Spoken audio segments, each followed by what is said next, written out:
Mardi 13 août 2024, bonjour à tous.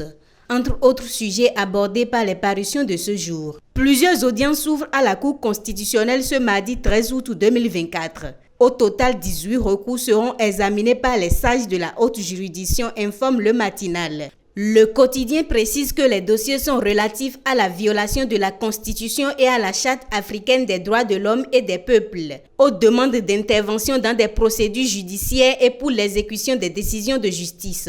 Le quotidien Le Regard ajoute que 6 de ces recours sont contre le procureur spécial de la Cour de répression et des infractions économiques et du terrorisme Créette. Fraternité nous informe que le Bénin est classé 4e au plan mondial pour la croissance démographique rapide selon une étude de l'Agence centrale de renseignement des États-Unis. Le quotidien de Ménotin précise que c'est avec un taux de croissance de 3,29%. D'un exploit à un autre, Dabarou annonce que Kalalé a décroché le prix de meilleure commune de l'espace UEMOA en termes d'engagement et de participation citoyenne. Prix excellence de leadership local dans l'UEMOA. Kalalé décroche le premier prix dans la catégorie engagement et participation citoyenne, plaque le journal à sa une. En économie, renforcement de la gouvernance économique et de développement du secteur privé. La Banque africaine de développement consent un prêt de plus de 36 milliards de francs CFA au Bénin. Le matinal qui donne l'information précise que ces fonds seront dédiés à financer la deuxième phase du programme d'appui à la gouvernance économique et au développement du secteur privé au Bénin.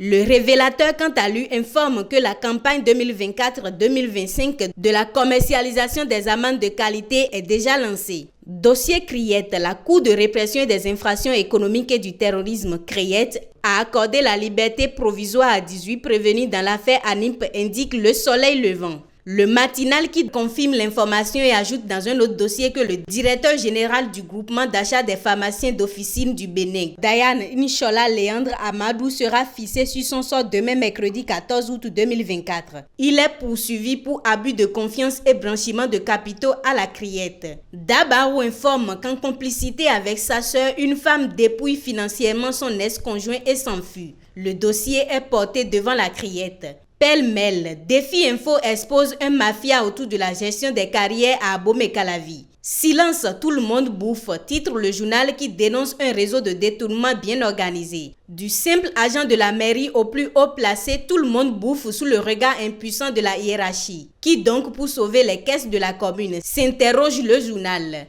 Carnet noir, Dr Sero Tamou Machiudou, médecin généraliste de l'hôpital de zone de Banikwara, s'est écroulé et est décédé lors de la cérémonie des couleurs ce lundi 12 août 2024, nous informe Le Grand Regard. Hors du Bénin, pour finir, les responsables des médias privés au Sénégal ont lancé une journée sans presse ce mardi 13 août 2024. Au Sénégal, la presse aboie, titre l'informateur. Les patrons de presse expriment leur mécontentement face aux mesures fiscales et économiques qui, pour eux, entraînent une crise financière dans le secteur. Fin de cette revue de presse. Agréable journée à tous.